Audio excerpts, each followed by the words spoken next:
Quadratics overview, I'm going to take a question right out of your book here. So you have a function f at x is negative 3 x minus 2 squared plus 5.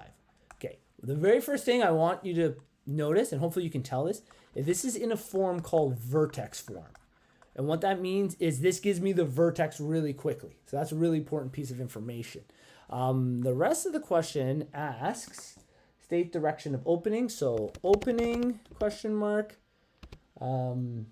vertex they want. What else? And axis of symmetry. Okay, so those are the other pieces. They want that information. Okay.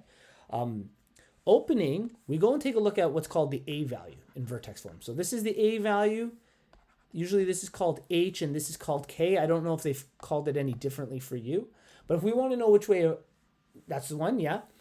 If you want to know opening, you always look at the A value. No matter if you're in vertex, standard, or factored, you look at that. If it's plus, opens up. If it's negative, it opens down. This one's negative, so right away we can say opens downward. Okay. Vertex. Luckily, we're in vertex form. So because we're in vertex form, the vertex in vertex form is actually the x value of the vertex, and the y value of the vertex are actually your h value and your k value. Okay, I wanted that to be blue, that h. There you go, and the k value. Now, the k value is pretty straightforward. Whatever the number is, that's what it's going to be. So I'm going to say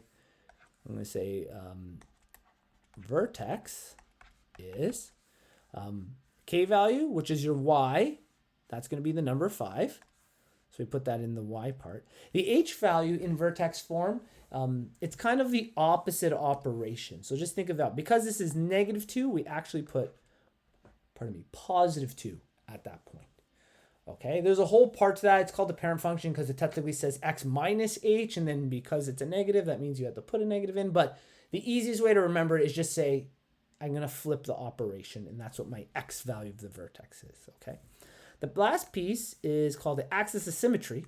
Your axis of symmetry is actually the same as the x value of the vertex.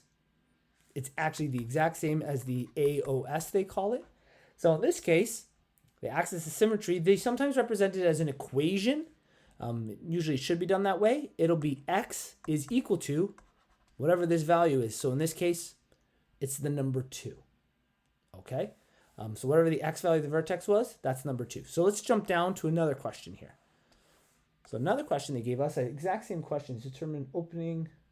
Oh, sorry. No, there's more to that. Next piece was domain. So what's the domain? Well, because this is a quadratic, I know that all quadratics domains, unless stated otherwise on a graph, are continuous. The range is where it gets a little trickier.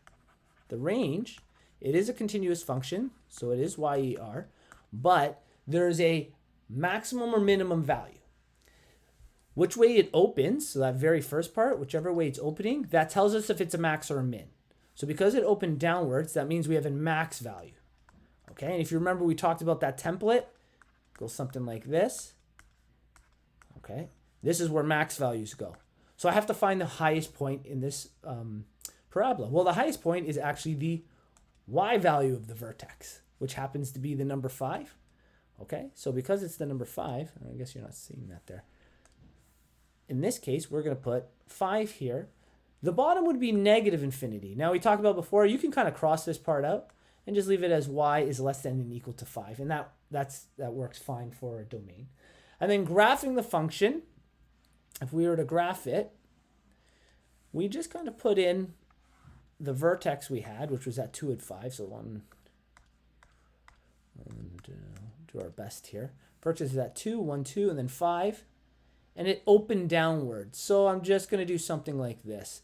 I don't know how accurate they want your graphing to be. It can be very accurate where there's like the step pattern where you go over 1, down 1, over 2, down 4 because you square it. But if they just want a rough sketch of it, this is a rough sketch. We just get the vertex at 2 and 5 because that's the important information. Yeah.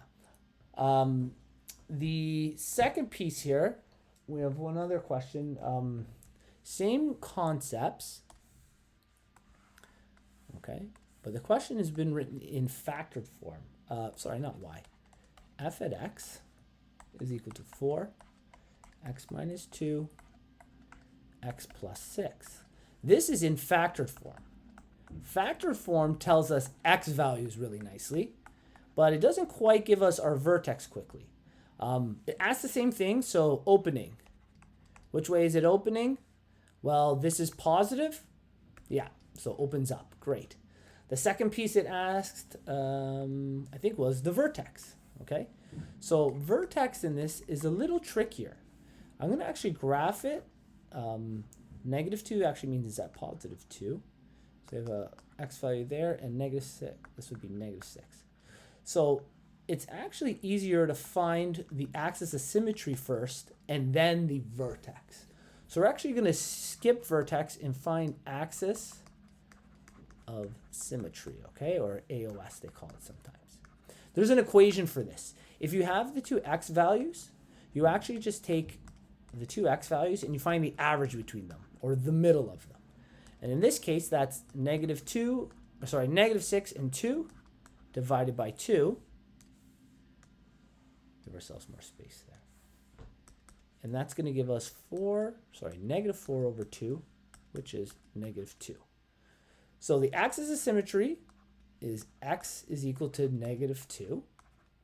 For the vertex, we talked about it before, the axis of symmetry is actually the x value of the vertex, so we know the x value is -2.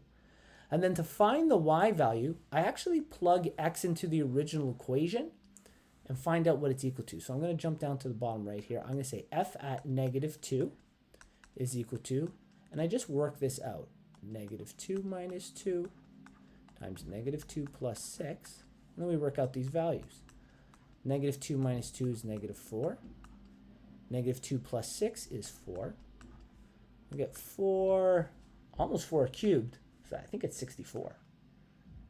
That makes sense? Yep, 64. Okay. And I drew this one wrong. Sorry, it actually opens upwards. So that means the y value is -64. That's really low. So this is not to scale what I've drawn here, but your y value of the vertex is actually quite low. And it's also considered a minimum value.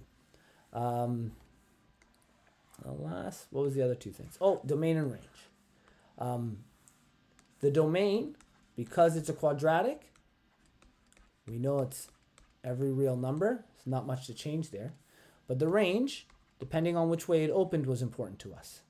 So we know y, all real numbers because it's continuous. Set up our little template. But this case had a minimum. So the minimum value is the exact same as whatever the y value of the vertex is. We talked about that before. So because it's -64, -64 is our lowest value. And then it opens upward, so it goes forever, which is technically infinity, but we kind of don't need this part. We can just say -64 is less than and equal to y. Is that the last thing? And then graphing the function, we kind of did it. I mean, it wasn't a very nice graph, but if we were going to draw a rough sketch. Now, this one we got a little more information.